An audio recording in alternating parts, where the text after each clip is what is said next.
We're shifting focus to another big breaking news that we are tracking for you here on Times Now. This is the MP MLA duo from Maharashtra, the Ranas, that have now landed here in the national capital.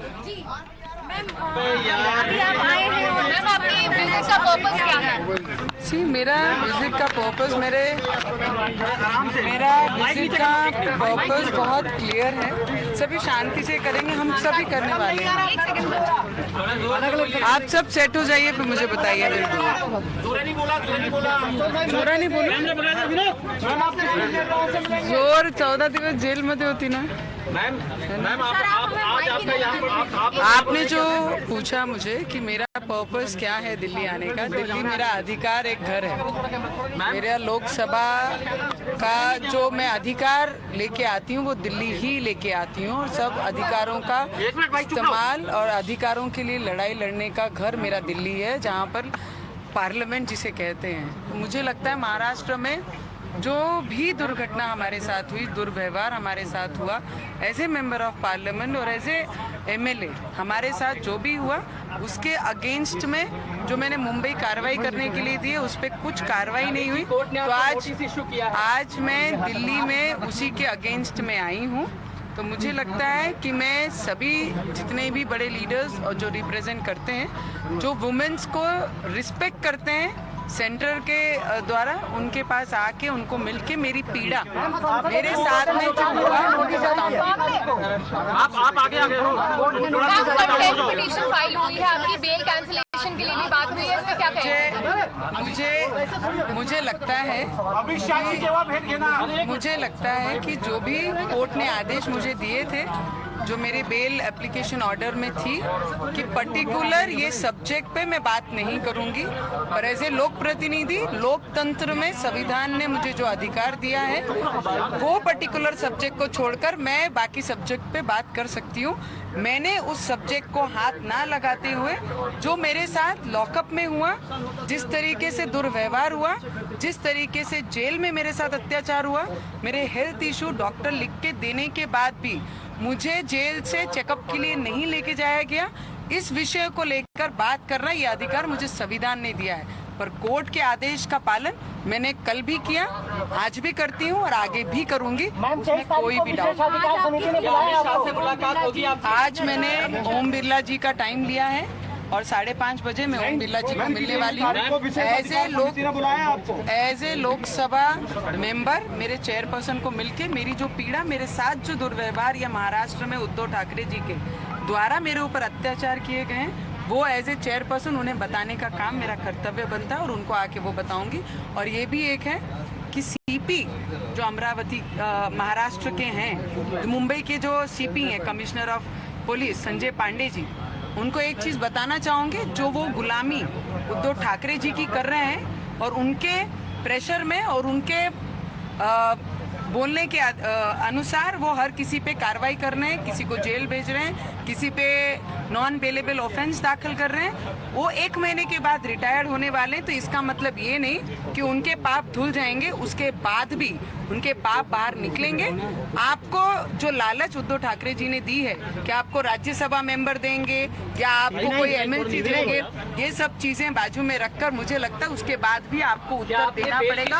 और जब जिसने मेरे ऊपर और विधायक रवि जी के ऊपर जिन्होंने गलत तरीके से ऑफेंस दाखिल किया है, जब तक मुझे सब एक जनता से पूछना है, आप सब यहाँ पर हैं, आप सबको पूछना चाहूंगी मेरी गलती क्या थी, मैंने गलती क्या किया है। मैं बेल की शर्तों का आपने उल्लंघन किया क्योंकि शो कॉज नोटिस है आप। मैंने कोई भी उल्लंघन, कोर्ट के आदेशों का भंग नहीं किया, मैंने उस पर्टिकुलर विषय को हाथ नहीं लगाया। मैंने जो बोला, जो मेरे साथ पीड़ा हुई, मेरे हेल्थ इशू को लेकर मुझे जिस तरीके से पीड़ा दी गई, लॉकअप से लेकर जेल तक, उसे बोलने का अधिकार मुझे संविधान ने दिया और उसका मैंने अधिकार बजाया। 100% मैं सभी का समय लेऊंगी और लेकर वहां तक जाऊंगी। दादा, मी अमित शहाजींना जे महिलांना रिस्पेक्ट करतात, देशाचे गृहमंत्री आहे ओम बिर्ला साहेब आणि मोठे अजून जे लीडर आहे ज्यांचे हात पूर्ण राईट्स आहे, जे महिलांना रिस्पेक्ट करतात, तिथपर्यंत मी त्यांच्या दार ठोकण्यासाठी जाणार आणि त्यांना मी न्याय मागण्याची पूर्ण गुहार लावणार आहे. All the other senior leaders that ensure that the respect of women is maintained. PM साहब को भी, हमारे मुख्यमंत्री जैसे वो फ्री नहीं है पीएम साहब. हमारे मुख्यमंत्री दो साल कार्यालय नहीं जाते हैं मुख्यमंत्री के. पीएम साहब तो हर मिनट ये देश के लिए देते हैं. तो हम भी देश के मिनट में 1 मिनट जरूर मांगूंगी पीएम साहब से कि हमारी पीड़ा उन्होंने समझनी चाहिए, सुननी चाहिए.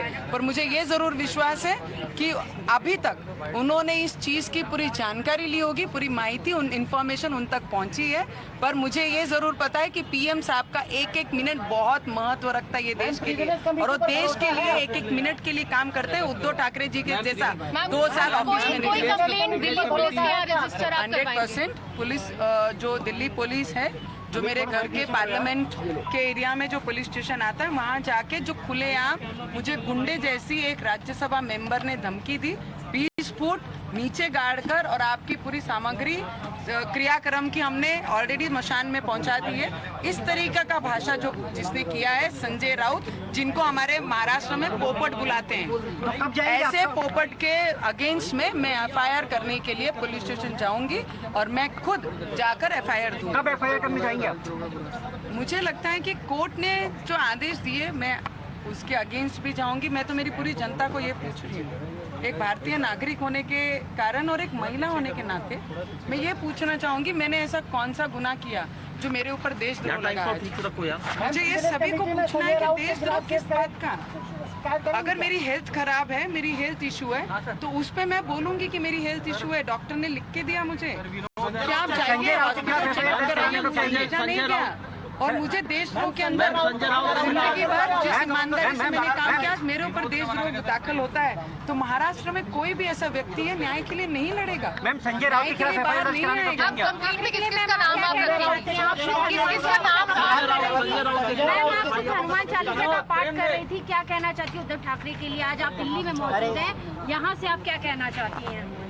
मैं एक बात जरूर कहना चाहूंगी, ये जो उद्धव ठाकरे जी हैं, इन्होंने ज्ञान की बातें और सिद्धांत की बातें बिल्कुल नहीं करनी चाहिए. जो किसी और के भरोसे चुन के आए, मोदी जी के पैर छूकर आशीर्वाद लेकर 14 और 19 विधानसभा और लोकसभा जो अपने पार्टी के लोगों को चुन के लाए हैं, मोदी जी के भरोसे, उद्धव ठाकरे जी के भरोसे चुन के नहीं आए.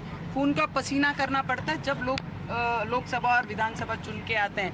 बैक स्टैंपिंग की है तो ये उद्धव ठाकरे जी ने की है. और भगवान के नाम लेने में अगर कोई मुझे जेल में डाल जाता है तो आखिरी सांस तक मैं भगवान का नाम लेना छोड़ूंगी नहीं. भगवान का नाम स्मरण करती थी, करूंगी और आगे भी करती रहूंगी.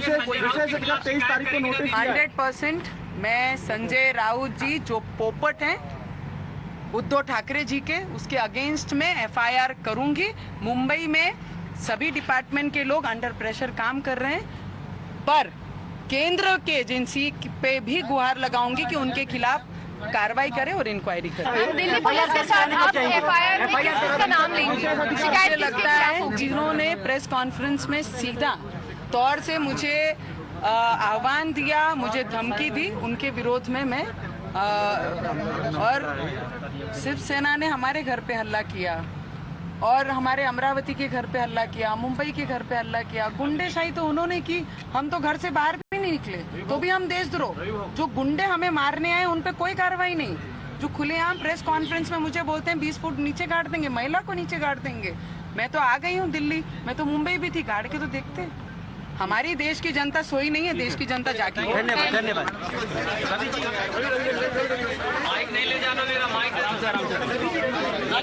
That was Navneet Rana there, landing in the national capital. A direct and straight attack against the Aghadi Sarkar, especially the Shiv Sena, set to file a complaint against Sanjay Raut. ज्या पद्धतीनं क्रूरतेने महाराष्ट्राचे मुख्यमंत्री आमच्यावर कारवाई करत आहे, देशद्रोहाचा खोटा गुन्हा दाखल केला हे कोर्टाने सांगितलं. False case of sedition has been filed against us. जेलपर्यंतचा जो प्रवास आहे आणि आमच्या घरी ज्या पद्धतीनं शिवसेनेने हमला केला, मुंबईच्या घरी, अमरावतीच्या घरी, ज्या पद्धतीनं Shivsena attacked our home in Mumbai and in Amravati. Sanjay Raut म्हणते जो राज्यसभाचा मेंबर आहे, अनिल परब ज्या पद्धतीनं धमक्या देतात, शिवसेनेचे हमले आमच्या घरापर्यंत येतात, गोटे Anil मारतात. Parab and Shiv Sena त्याच्यावर जर मुख्यमंत्री and त्यांना Sanjay support Raut करतायत, of the Shiv Sena have been threatening us संरक्षण openly. त्यांना आहे. ते केंद्रीय एजन्सीच्या माध्यमातून तपास झाला पाहिजे. आणि संजय पांडे जे मुंबईचे CP आहे, ते जरी उद्धव ठाकरेंना खुश करण्यासाठी चुकीचे कामं करत असतील, त्यांनी एक लक्षात ठेवलं पाहिजे की या ठिकाणी परमबीर सिंगनी सुद्धा गृहमंत्र्यांच्या सांगण्याच्या चुकीचं The काम Mumbai केलं Police होतं. Commissioner, if on गृहमंत्री directions आता or if जेलमध्ये on the need to please Uddhav Thackeray is वाजा indulging जेलमध्ये in आहे. जर Sanjay Pande wrong things, then he should realize that Parambir Singh was also somebody who wanted to please the Home Minister back then, and now you know what has happened to him. Retired झाले तरी ज्या केंद्रीय एजन्सीच्या माध्यमातून तपास करू. केंद्रीय एजन्सीवर आमचा विश्वास आहे. गृहमंत्र्याचे, देशाचे गृहमंत्री यांच्यावर विश्वास आहे. देशाचे PM पंतप्रधान यांच्यावर We have विश्वास faith आहे. in the Prime आणि Minister लोक and the Home त्यांचा Minister, सगळ्यात and we would want a मोठी central agency संसद, to investigate त्याच्यामध्ये this. सुद्धा नवनीत राणा विषय मांडतील आणि त्याच्या माध्यमातून पूर्ण चौकशी ही CBIच्या माध्यमातून महाराष्ट्राच्या पूर्ण या देशद्रोह गुन्ह्याची झाली पाहिजे.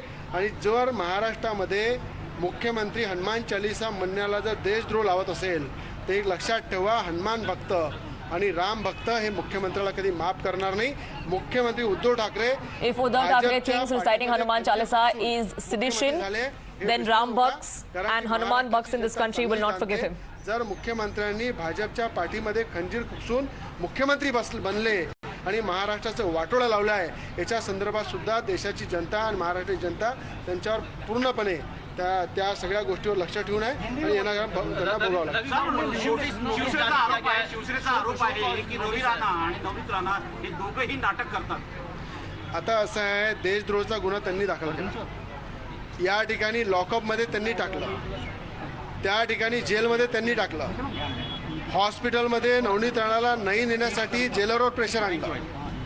They filed a sedition case against us. They jailed us. They put pressure on the jailer to not take Navneet Rana to the hospital even though she was unwell. त्याच्या संदर्भात धमकी दिली. शिवसेनेचे लोक आमच्या घरावर हमला करतात, आमच्या घरावर दगडफेक करतात. हे सगळं जर नाटक आहे तर महाराष्ट्राची जनता हे सगळं पाहत आहे. आणि नक्कीच Shiv Sena leaders are threatening us. Shiv Sena workers are pelting stones at our homes. If what we are doing is drama for them, then the people of Maharashtra are also watching. बनतच नाही तरी खोटा गुन्हा दाखल केला मुख्यमंत्र्यांच्या सांगण्यावरून संजय पांडेंनी. तर हे खोटं Mumbai Police नाहीये. Commissioner filed a false देश case of sedition on the directions of Uddhav Thackeray against us. त्यांना धडा हनुमान भक्त आणि राम भक्त करणार. नोटिस जारी कर दिया गया है. कोर्ट का हमेशा हम सम्मान करते. कोर्ट ने हमें न्याय दिया, बेल दी, उसका भी हमने सम्मान किया. आगे भी कोर्ट से हम न्याय मांगेंगे. हमने कोई भी कोर्ट के आदेश का उल्लंघन नहीं किया है. कोर्ट के उस सब्जेक्ट को लेके कोई टिप्पणी नहीं की है.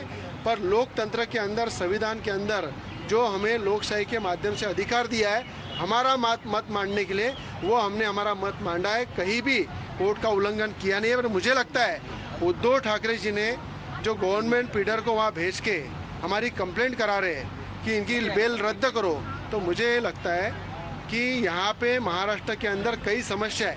ओबीसी समाज अपने न्याय के लिए मांग कर रहा है, पर उसके लिए कोर्ट में उद्धव ठाकरे गए नहीं. उनके लिए कोई न्याय की कोई कदम उठाया नहीं. महाराष्ट्र के जनता के कई प्रश्न है, उसके लिए उद्धव ठाकरे आगे आ नहीं रही है. जिस तरह से महाराष्ट्र में किसी जिले में उद्धव ठाकरे घूमते नहीं है, किसानों को न्याय देते नहीं है, बेरोजगारों को न्याय देते नहीं है, मंत्रालय में 2-2 साल जाते नहीं है. इस तरह से अगर मुख्यमंत्री हमारी बेल कैंसिल करने के लिए पूरी ताकत लगा रहे हैं, ये महाराष्ट्र का दुर्भाग्य है. जेल भेजने की मांग की है आप दोनों को. मैं न्याय से लड़ेंगे. जिस तरह से उन्होंने 14 दिन हमें जेल में रखा, देशद्रोह का गुनाह हमारे पे दाखल किया, मुझे लगता है न्यायालय में हमारा विश्वास है. हमने कोई टिप्पणी न्यायालय के विरुद्ध की. 1-2 मिनट. अरे रुको.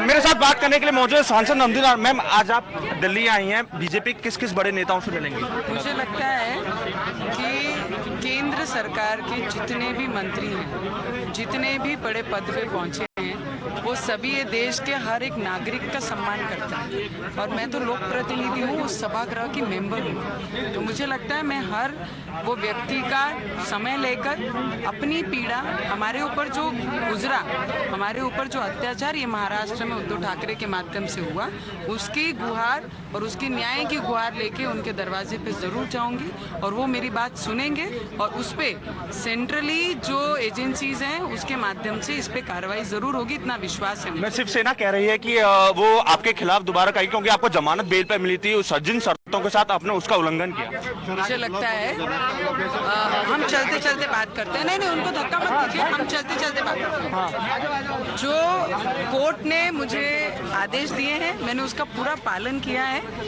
उस सब्जेक्ट पे ना ही मैंने भाष्य किया, ना ही कोई टिप्पणी की। मैंने उसके बाद जो मेरे साथ अत्याचार हुए उस पे मैंने अपनी चीजें रखी और जो लोकतंत्र में मुझे अधिकार संविधान ने दिया उसका मैंने अधिकार का संजय राउत के खिलाफ जाएंगी 100%। संजय राउत ने खुलेआम मुझे धमकी दी है, तो महाराष्ट्र में तो मुझे न्याय मिलना नहीं है, तो दिल्ली में तो मुझे न्याय की गुहार पूरी लगानी है और मुझे यहाँ से बहुत ज्यादा। ठीक है, हमारे साथ बात करने के लिए मौजूद निर्दलीय सांसद नवनीत राणा जिन्होंने So the Ranas, they're speaking exclusively to Times Now as they arrive in the national capital, saying that they did not violate the condition imposed by court as they were granted bail. Remember, the Maharashtra police have approached the court seeking the cancellation of their bail, but they're currently in the national capital. They're in Delhi to meet the Union Home Minister, and now continuing to say that they will continue the fight and will also be speaking to the Shiv Sena leaders on the statement that she has made. Meanwhile, the Maharashtra government, remember, has moved the court seeking cancellation of the bail for Ranas. We have reactions coming in. Listen in. According to the state, they have no right being the members either of the parliament or of the assembly, because everybody is equal before the law, and their liberty was limited to the extent and within the framework or within the ambit of the conditions which have been imposed upon them, and they have to remain, they have to abide by those conditions which have been imposed, and the conditions which were imposed have been violated by them. Therefore, they have lost their right to be at liberty, and automatically their bail has to be cancelled, and they are required to be taken in custody, which fact we are going to bring to the notice of the court, and we are opting non-bailable warrant against them. So this was the statement of the public prosecutor saying that the Ranas were in clear violation of the condition that had been imposed by the court. Remember, when Navneet Rana had walked out from the hospital, she spoke to the media. In fact, as she landed in the national capital as well, she spoke to the media there. The court had said that the first condition for giving bail to the Ranas is that they should not speak to the media. But now, while interacting with Times Now, Navneet Rana saying that this is still not a violation of the court condition because they have not spoken on the case per se. The only thing she spoke about is what she will do in the future, that is talk about continuing the fight, and also talking about how she was ill-treated in the jail. And this is a charge that the court has not said anything about. The court has only asked her not to speak about the case itself. So the Ranas, they are saying that they have not violated any of the conditions that were imposed by the court. So the drama has now shifted to the national capital as they will be meeting the top leaders of the BJP. Meanwhile, in Maharashtra, some trouble is also brewing for the Ranas.